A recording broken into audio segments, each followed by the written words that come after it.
আমার জীবনে শুধু দুটো দিকই ছিল, হয় আমি ইউটিউবার হব, না হলে আমি মরে যাব। ব্যাস এটাই। প্রত্যেক ইউটিউবারের মিস্টার বিস্টের এই ভিডিও অবশ্যই দেখা উচিত। যারা শুরু করেই ভাবে, কয়েকটা ভিডিও দিয়েই ভাবে, আরে এত চেষ্টা করেও ভিউ আসছে না, সাবস্ক্রাইবার আসছে না, ধুর আর ভিডিওই বানাবো না। বন্ধুরা, তোমরা যারা এমনটা ভাবো তারা অবশ্যই দেখবে। আমি মনে করি শুধু নতুনরা নয়, সব ইউটিউবারদের এটা দেখা উচিত। 10 বছর আগে আমি আমার বেডরুমেতে বসেছিলাম আর আমি আমার ইতিহাস পরীক্ষার প্রস্তুতি নিচ্ছিলাম। তখন ভাবলাম ফোনটা একটু বের করি আর ভিডিও রেকর্ড করি, যেটা ভবিষ্যতে আমি পাবলিক করব। এটা জানতে আমার ভবিষ্যৎ জীবন কেমন হবে, আমার চ্যানেল কেমন হবে। আর 10টা বছর অপেক্ষা করার পরে হাই মি ইন 10 ইয়ার্স অবশেষে পাবলিক হচ্ছে। আর আমি ওই ভিডিওটারই রিয়াকশন দেব, যেটা এখন তোমরা দেখতে চলেছো। তাই চলো শুরু করি। হাই, আমি 10 বছর পর আমি ভেবেছি এই ভিডিওটা আমি আপলোড করব এখন থেকে 10 বছর পরে। আর তাই আপনারা এই ভিডিওটা দেখতে পাবেন 2025-এ। ও মাই গড, এখন 2015 সাল। ও এটা তো দারুণ। দেখো আমি কিরকম দেখতে ছিলাম তখন, পার্থক্যটা দেখো একবার। আমার তখন কোনো দাড়ি ছিল না, কোনো গোঁফ ছিল না। যদি আমি মরে যাই তো কি হবে? ও তাহলে তো এটা বড়ই অদ্ভুত লাগবে। সৌভাগ্যবশত আমি মনে নেই। খুবই ভেবেই তো আমার টয়লেট পেয়ে যাচ্ছে।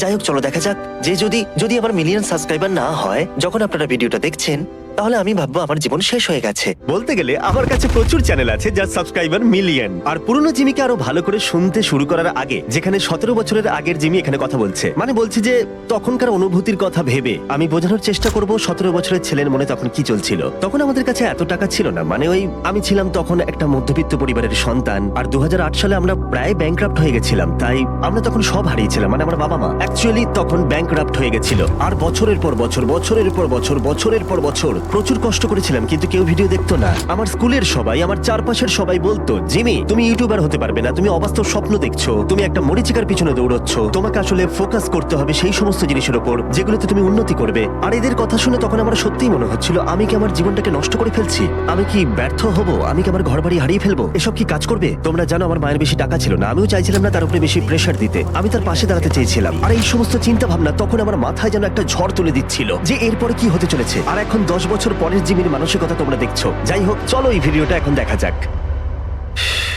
কিন্তু যখন আপনারা দেখবেন আমার হাই স্কুল শেষ হয়ে যাবে, আমি হাই স্কুল পাশ করেছি, কলেজ শুরু হবে। টেকনিক্যালি আমি কলেজে গেছিলাম, কিন্তু 2 সপ্তাহের জন্য। তারপর বোর লাগছিল খুব, আমি আর যাইনি। ওটা একটা কমিউনিটি কলেজ ছিল, নর্মাল কলেজে অ্যাফোর্ড করতে পারিনি। আর ইউটিউবটাকে একটা জবের মতো করব আশা করছি। হয়তো আমি শুধু ভাবছি তখনকার জিমি শুধু এটাই ভাবতো যে ইউটিউব তার কাছে একটা শুধু জব হয়ে উঠুক। আর এখন আমি অনেক পরিবারের পাশে দাঁড়াতে পারি। আমার প্রচুর ফুল টাইম এমপ্লয়ি আছে। আমাদের মেন চ্যানেলের ভিডিওর দ্বারা আমরা প্রচুর মানুষের সাহায্য করতে পারি। এটা শুনলে এখন হাসি পাবে যে 10 বছর আগে আমি, যেটা হয়তো খুব বেশি সময় নয়, আমি তখন শুধুমাত্র নিজের ভবিষ্যতের কথাই ভাবতাম। হ্যাঁ, এখন অবধি ইউটিউব আমার ভালোই লাগছে, আশা করি ভবিষ্যতেও আমার ভালোই লাগবে। আমার মনে হয় না আমি কোনোদিন ইউটিউব ছাড়তে পারবো। বলতে গেলে ইউটিউব এখন আমার শিরায় শিরায় মিশে গেছে। আমি কন্টেন্ট বানাতে ভালোবাসি, আমি গল্প বলতে ভালোবাসি, মানুষের হাসি দেখতে ভালো লাগে, ওদের খুশি থেকে আনন্দ পাই, কারোর জীবন বদলাতে পারলে ভালো লাগে, এগুলো আমার ভালোবাসা। আমি জানি না যদি অনেক সাবস্ক্রাইবার হয়ে যায় তাহলে তো দারুণ ব্যাপার হবে। আমি কথা দিচ্ছি যদি কেউ অতীতে ফিরে যায় আর এই 17 বছরের জিমিকে গিয়ে বলে যে আমার এখন 440 মিলিয়ন সাবস্ক্রাইবার, ও বিশ্বাসই করবে না। ও হয়তো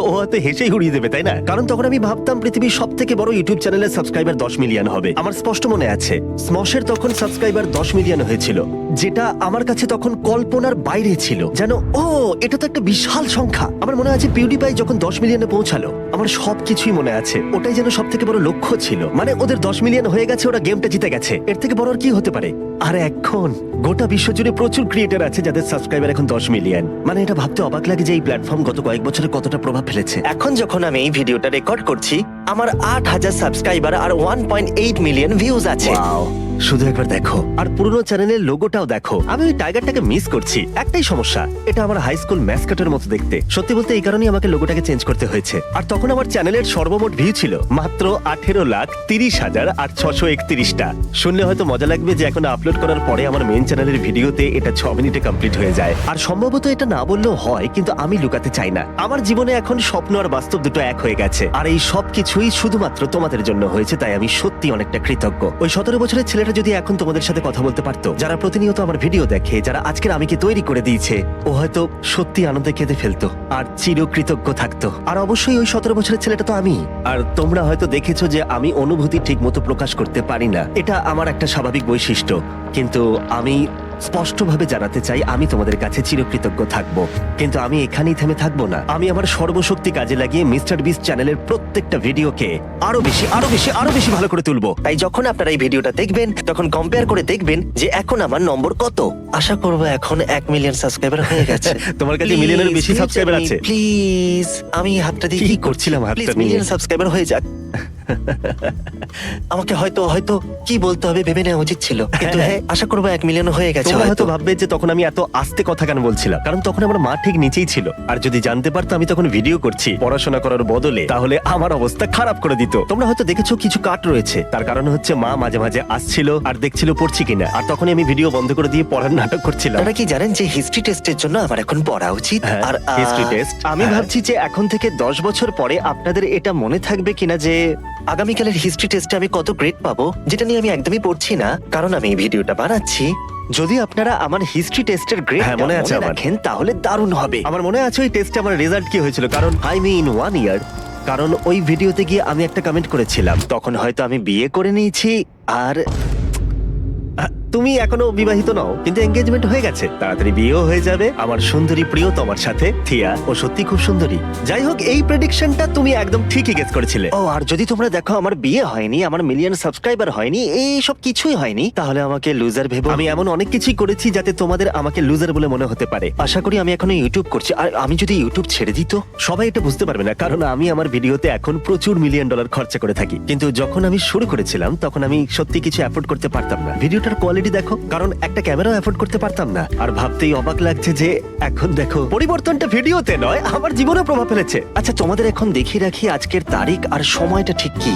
আজকের ডেট হলো, ডেটটা তো একদম দেখাই গেল না। Thank you. আশা করি তোমরা দেখতে পাচ্ছ। দেখতে পাচ্ছি না। আশা করি আমি এখন ইউটিউব করছি। হাই। Oh my God, এটা দারুণ ছিল। ঠিক আছে, যাই হোক, কিছু যায় আসে না। ভবিষ্যতের আমি কি বলছি, আশা করি আজকে ভালো দিন কাটবে। হ্যাঁ, তাই, খুব ভালো দিন কেটেছে।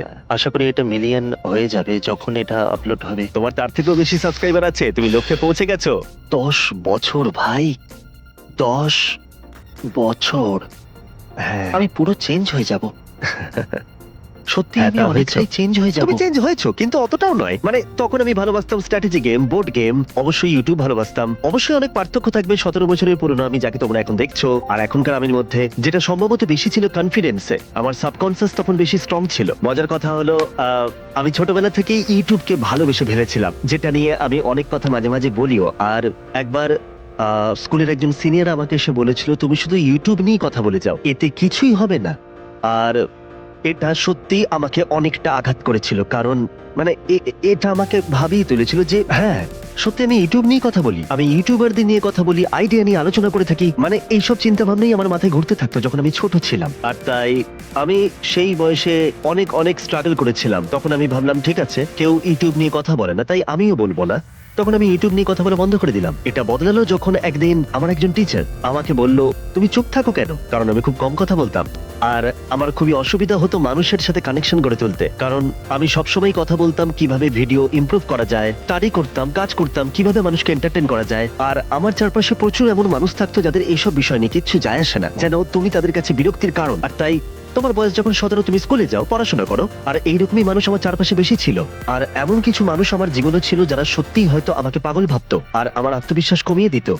আর এটা আমি বুঝতে পারতাম না, কারণ আমার বয়স তখন কম ছিল, যে আমাকে ভয় পেলে চলবে না। মানে একটু থাকা ভালো, কিন্তু কোনো কিছু নিয়ে অবসেস থাকা ভালো, ভালোবাসাটাও ভালো। আর তাই আমি যখন স্কুল থেকে বেরোলাম তখন আমি এমন মানুষদের সাথে মিশতাম যারা কন্টেন্ট ভালোবাসতো, গল্প বলতে ভালোবাসতো, ইউটিউবার হতে চাইতো। আর তখনই সবকিছু বদলে গেল। কন্টেন্ট ক্রিয়েশন অনেক মানুষের কাছে ভালো নাই লাগতে পারে, কিন্তু ওরা তোমাকে হেয় করে আর অদ্ভুতভাবে অনেক রকম নাম দেয়। কিন্তু তাতে কি, তোমাদের ওদের কথা শোনার দরকার নেই। আর এইভাবেই আমার জীবন বদলেছে। লোকের কথা শুনে আমি কোনোদিন নিজেকে বদলাইনি। ও ভাই, কি যে হবে। যাই হোক, তোমরা কি জানো আমি কি লক্ষ্য করলাম? ওই জলের জারটাকে যে কোনো কারণেই হোক আমার দারুণ লাগতো জল খেতে, তাই 1 গ্যালন জল আমি সব জায়গায় নিয়ে যেতাম। আর গোটা দিন জুড়ে আমি প্রায় 1 গ্যালন জলও খেয়ে নিতাম। তোমরা হয়তো এটা জানো না, আমার শরীরে ক্রোনস ডিজিজ আছে, যেটা মাঝে মাঝে আমাকে অসুবিধার মধ্যে ফেলে, অনেকটা ক্লান্ত করে দেয়। তোমরা হয়তো মাঝে মাঝে দেখো আমাকে ভিডিওতে, আমার এনার্জি কমে যায়। মাঝে মাঝে কেউ কেউ আমাকে বলে তোমার উদ্যম কম লাগছে। এইগুলো যখন হয় তখন সাধারণত আমার ক্রোনস আমাকে অ্যাটাক করে। আর এইসব কিছু আমি বলছি কারণ ছোটবেলায় আমি অনেকটাই খেলাধুলা করতাম, কিন্তু 15 বছর বয়সে এসে আমার ক্রোনস ডিজিজ হলো, 27 কেজি ওজন কমে গেল, আমার সবসময় বিছানায় শুয়ে থাকতে ইচ্ছে করতো। ওই সময়টা অনেকটাই অদ্ভুত সময় ছিল, যেন ঠিক আছে আমার ক্রোনস আছে, আমি খেলতে পারবো না, কিন্তু আমি জানতাম আমাকে কি করতে হবে। তাই আমার মাথার পিছনে 1 গ্যালন জল দেখতে পাচ্ছ, এটা আমি প্রত্যেক দিন শেষ করতাম। মাঝে মাঝে দিনে 2 বার আমি বাস্কেটবল প্র্যাকটিস করতে যেতাম, তারপরে এসে আমি ইউটিউব ভিডিও করতাম। আর তখন মা বলতো পড়াশোনা কর, এইসব ভিডিও করিস না। আর আমি বলতাম আমি এটাই করতে চাই, আমি ইউটিউবার হতে চাই। ঠিক আছে, পরে দেখা হচ্ছে। আর আমাকে কিন্তু দেখো, হ্যাঁ আমাকেই দেখো। আমি একটা জিনিস আপনাদেরকে দেখিয়ে রাখি, ডেটটা একবার দেখো, রাত 8:27, অক্টোবর 4th, 2015। ভাবলেই কেমন লাগছে, ঠিক যেন মনে হচ্ছে গতকালের কথা, আবার যেন মনে হচ্ছে 10,000 বছর আগের কথা। এটা দেখলেই কেমন একটা অনুভূতি হচ্ছে। টেবিলটা দেখলে তোমরা বুঝতে পারবে এটা খুবই সস্তা টেবিল ছিল, কারণ এটাই আমি কিনতে পেরেছিলাম। একটা সস্তা মনিটর কিনেছিলাম বেস্ট বাই থেকে। মাথায় অনেক স্মৃতি ভেসে আসছে। আজকের ডেট হচ্ছে অক্টোবরের 4 সত্যি তারিখ। কত স্মৃতি। হ্যাঁ, যেমনটা আমি বললাম, আজকে অক্টোবরের 4 তারিখ। ও, একটা অদ্ভুত এন্ডিং, খুব ভালো। ঠিক আছে, তখন আমি জানতাম না কি করে একটা ভিডিও শেষ করতে হয়। যাই হোক, একটা কথা বলার ছিল, একটা সত্যি কথা বলছি, ইউটিউবার হওয়ার পর থেকে অনেকটা সময় জুড়ে আমি নিজেই মাঝে মাঝে আমার অতীত জীবনের কথাটা ভুলে যেতাম। আমি সত্যিই ভুলে যেতাম যখন আমার বয়স ছিল 11, 12, 13, 14, 15 বছর, 16 বছর। বছরের পর বছর ধরে আমি প্রচুর ভিডিও বানিয়েছি, চ্যানেলের জন্য প্রচুর ঘন্টা কাজ করেছি, তাও কেউ ভিডিও দেখতো না, আমরা কিছু অ্যাফোর্ড করতে পারতাম না। আর এটা একটা লড়াই ছিল, সত্যি এটা একটা বড় লড়াই ছিল। আমি আমার কম বয়সী জিমিকে নিয়ে খুবই গর্বিত, কারণ ও কখনো হাল ছাড়েনি। আমার কাজ নিয়ে জেদ অনেকটাই বেশি, এমনকি আজকের দিনে এসেও এখনো কেউ আমার ভিডিও না দেখলেও আমি বানিয়ে যাব। আমি ইউটিউবার হবার সিদ্ধান্ত নিয়েছিলাম, আর সেটা মৃত্যু পর্যন্ত। আমার জীবনে শুধু দুটো দিকই ছিল, হয় আমি ইউটিউবার হব, না হলে আমি মরে যাব। ব্যাস এটাই। আমি সত্যি কঠিন পরিশ্রম করেছিলাম চ্যানেলটাকে আজকের অবস্থায় নিয়ে আসতে। আমি সত্যি কথা বলবো, সৌভাগ্য আমার পাশে ছিল। আর সব থেকে সৌভাগ্যের জিনিস যেটা আমি পেয়েছি সেটা হলো আমি অনেকটাই কম বয়সে এসে জীবনের লক্ষ্য খুঁজে পেয়েছিলাম। এটাই আমার জীবনের ঘটে যাওয়া সব থেকে সৌভাগ্যের জিনিস ছিল। সত্যি আমি লাকি। সেই জন্য আমি তোমাদের বলে রাখি যে এটা সত্যি কথা, স্বপ্ন পূরণের জন্য অনুকূল পরিস্থিতি সবার হাতে সমানভাবে থাকে না। তোমাকে হয়তো ফ্যামিলির জন্য উপার্জন করতে হয়, নিজেকে ঠিক রাখতে হয়, কিন্তু এই সমস্ত কাজের বাইরে যদি তোমার হাতে কোনো সময় থেকে থাকে, তাহলে নিজের ভালোবাসার কাজকেও সময় দাও, কারণ যখন তুমি ভালোবেসে কাজ করবে সেটা তোমাকে সফলতা দেবেই। এটা দারুণ। তাই আমি জীবনের কাছে কৃতজ্ঞ। আমি তোমাদের কাছেও কৃতজ্ঞ, কারণ তোমরা আমাকে এই জায়গায় এনেছো। আমি আমার কাজকে অনেকটাই ভালোবাসি, সত্যি খুব ভালোবাসি। আর তাই থ্যাংক ইউ গাইজ।